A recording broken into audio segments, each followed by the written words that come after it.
हरियाणा विधानसभा चुनावों की लड़ाई बीजेपी और कांग्रेस के आमने सामने की दिखाई दे रही है। यही वजह है कि दोनों ही दलों के नेता एक दूसरे पर निशाना साधने में कोई कसर नहीं छोड़ रहे। हुड्डा का दूसरा गढ़ कहे जाने वाले सोनीपत में मुख्यमंत्री सैनी ने कांग्रेस से उसके शासन के हिसाब मांगे और कहा कि अब सिर्फ बाबू बेटे ही कांग्रेस में नजर आएंगे। दरअसल नायाब सैनी सोनीपत के गाँव भैरा बांकीपुर पहुँचे थे, जहाँ सीएम ने अलग अलग विभागों की 112 करोड़ की 12 परियोजनाओं का उद्घाटन व शिलान्यास किया। इस अवसर पर सीएम ने महाराणा प्रताप की प्रतिमा का अनावरण कर एक पेड़ मां के नाम कार्यक्रम के तहत पौधारोपण भी किया। बता दें कि इन दोनों बीजेपी हुड्डा पिता पुत्र पर निशाना साधने में कोई कसर नहीं छोड़ रहे, लेकिन देखना यह होगा कि जनता किसे अपना जनादेश देती है।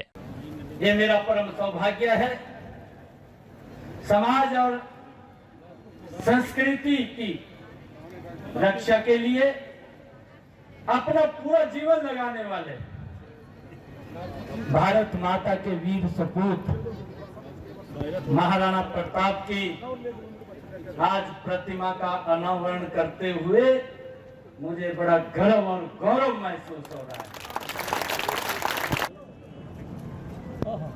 इस राष्ट्र की रक्षा के लिए जिन्होंने इस धर्म की रक्षा के लिए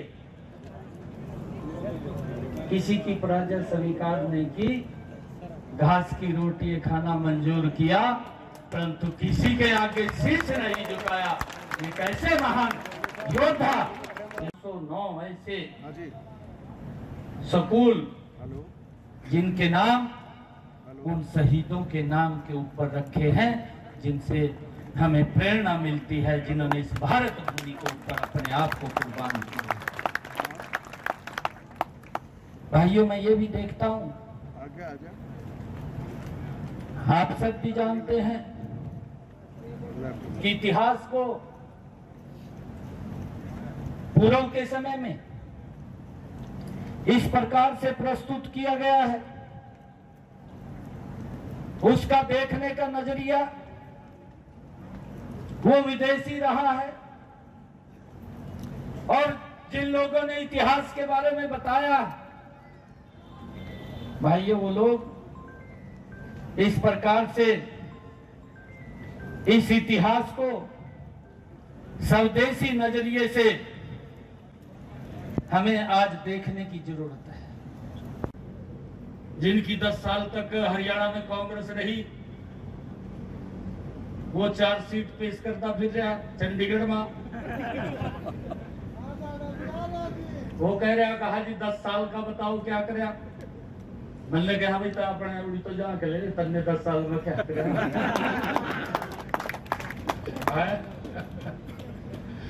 अपना तो देखना नहीं भी मैंने क्या करा, दूसरे के ऊपर आरोप लगा देने। ये एनडीए में है, झूठ बोलो और भाग जाओ। पूरा देश भाइयों इस बात को लेकर के आजादी के बाद पहली बार, अरे हमें गर्व होता है ऐसे प्रधानमंत्री के ऊपर, हमें गर्व होता है जिसने दुनिया के अंदर भारत का नाम ऊंचा किया है। ऐसे नरेंद्र मोदी के ऊपर, आपके तो पड़ोस में है, आपको तो पूरी जानकारी है। यो मुख्यमंत्री था, केंद्र में भी इनकी सरकार थी। भाइयों, इनकी कल्पना नहीं थी भी सड़क के ऊपर बहुत ज्यादा ट्रैफिक एक्सीडेंट हो रहे हैं, इसको चौड़ा कर दें। कोई कल्पना नहीं थी। ये कल्पना अगर किसी की थी, श्रद्धेय अटल बिहारी वाजपेयी जी की थी, और उसने इसको 4 लाइनिंग करने का आदेश दिया। इस रोड के ऊपर काम चला था, काम तो चल गया था, परंतु ये तो लोगों का फरमान है, भाई स्वीकार करना पड़ता है।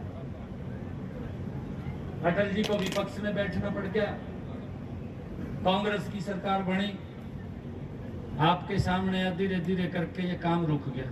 रुका नहीं रुका इस रोड को, जो दिल्ली से अमृतसर तक जाता है। किकर जाम आदि दीजिए किकर, जो 4 सीट की बात कर रहा, मैं उसको बताना चाह रहा हूं।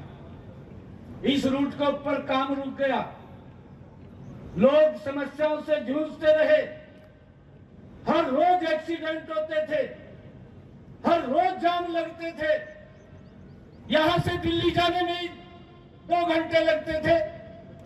आंख नहीं खुली और बड़े बड़े झुंड जाम गया नहीं जाम गया, ध्यान है कि भूल गए। नारी कती की कदम आज निकावली। हरियाणा टुडे न्यूज के लिए सोनीपत से लाजपत की रिपोर्ट।